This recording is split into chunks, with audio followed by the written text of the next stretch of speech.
Hello, xin chào các bạn đã quay trở lại với review 5 phút. Trong Đấu La Đại Lục, có lẽ ở những tập gần đây, sự xuất hiện của 6 thành viên còn lại trong sử lai các thức quái là khá ít. Bởi vậy, nó đã làm cho chúng ta quên đi sự hiện diện của những thiên tài mạnh mẽ nhất đại lục này rồi đúng không? Tuy nhiên, sau khi xuất hiện trở lại và cùng Đường Tam trở về Hải Thần Đảo, 6 thành viên còn lại trong thất quái đã có những đột phá rất kinh khủng. Vậy liệu rằng họ đã đột phá như thế nào? Cùng mình tìm hiểu nha! Đầu tiên, nhân vật mình muốn nhắc đến ở đầu video này chính là anh chàng điển trai Mã Hồng Tuấn. Sau khi cùng Đường Tam trở về Hải Thần Đảo, nhờ hấp thu năng lượng tới từ Thâm Hải Ma Kình và cùng Đường Tam hoàn thành khảo hạch thứ 9, Mã Hồng Tuấn nhờ được ban thưởng hậu hĩnh, anh ấy đã đột phá cảnh giới phong hào đấu la và còn được ban thưởng một cái hồn hoàn thần ban. Và cũng nhờ vậy, sau quá trình hấp thu, anh ta đã đột phá cực hạn và thu được cho mình một cái hồn hoàn 10 vạn năm có màu đỏ như máu. Có lẽ Mã Hồng Tuấn rất may mắn, cũng nhờ quá trình này, anh ấy đã gia tăng hồn lực lên tận 93 cấp phong hào Phượng Hoàng Đấu La, thực lực là vô cùng mạnh mẽ. Tiếp theo, người thứ hai mình muốn nhắc tới đó chính là Chu Trúc Thanh.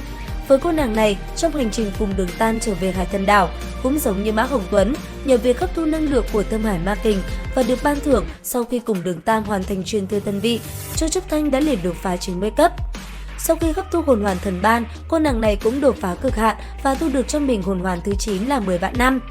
Và cũng nhờ vậy, khi chỉ mới hơn 20 tuổi, hồn lực của Chu Trúc Thanh đã là 93 cấp, phong hào linh miêu đấu la, thực lực có thể nói là kinh khủng. Và tiếp theo, người thứ ba mình muốn nhắc tới chính là Áo Tư Tạp. Với anh chàng tiểu áo vô cùng vui tính này, sau khi cùng Đường Tam trở về Hải Thần Đảo, nhờ việc hấp thu năng lượng tới từ Thâm Hải Ma Kình và cùng nam nhân kia hoàn thành truyền thừa thần vị, Áo Tư Tạp nhờ vào khen thưởng cùng sự kiên trì, anh ấy đã hấp thu thành công cho mình hồn hoàn thứ 9 là hồn hoàn 10 vạn năm. Và cũng nhờ vậy, sau khi hấp thu thành công hồn hoàn thứ 9, hồn lực của tiểu áo đã ngay lập tức đột phá và vọt lên tận 92 cấp. Cũng vì lý do này, thực thần đã chọn cậu ấy làm người kế vị tiếp theo, phong hào của tiểu áo vì thế cũng đặt là thực thần đấu la. Và kế tiếp, người thứ tư mình muốn nhắc đến trong lục quái, đó chính là Triệu Vinh Vinh. Với cô nàng nhỏ nhắn đáng yêu này, sau khi được Đường Tam trợ giúp hấp thu năng lượng tới từ Thâm Hải Ma Kình và cùng anh ta hoàn thành truyền thừa thần vị, Triệu Vinh Vinh đã có ban thưởng rất lớn. Đầu tiên chính là hồn hoàn thần ban. Sau khi hấp thu nó, cô nàng đã vượt qua cực hạn, lấy được cho mình cái hồn hoàn thứ 9 là hồn hoàn 10 vạn năm. Cũng nhờ vậy, sau khi hấp thu thành công hồn hoàn này, hồn lực của nàng lúc này đã đột phá và đạt tới 94 cấp. Chỉnh thể hồn hoàn gồm 2 tím, 5 đen và 2 đỏ.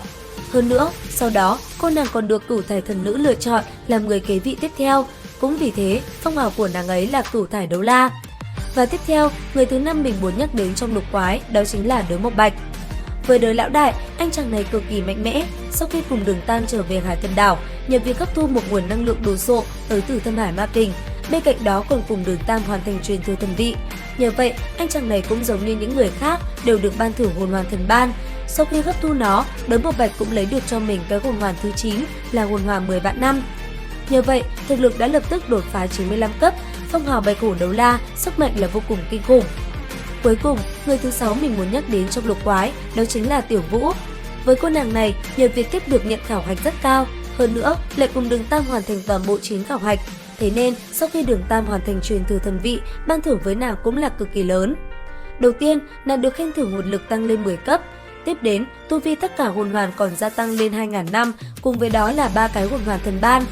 Bởi vậy, sau khi hấp thu hồn hoàn thần ban, Tiểu Vũ đã có đột phá cực kỳ kinh khủng khi lấy được cho mình tận 2 cái hồn hoàn 10 vạn năm.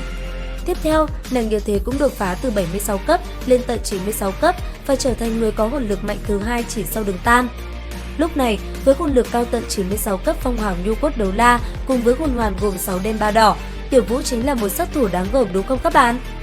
Có thể nói, với trình thể thực lực như vậy, thất quái đúng như tên gọi, họ quá mạnh rồi đúng không các bạn? Video đến đây là hết rồi, xin chào và hẹn gặp lại các bạn ở những video tiếp theo.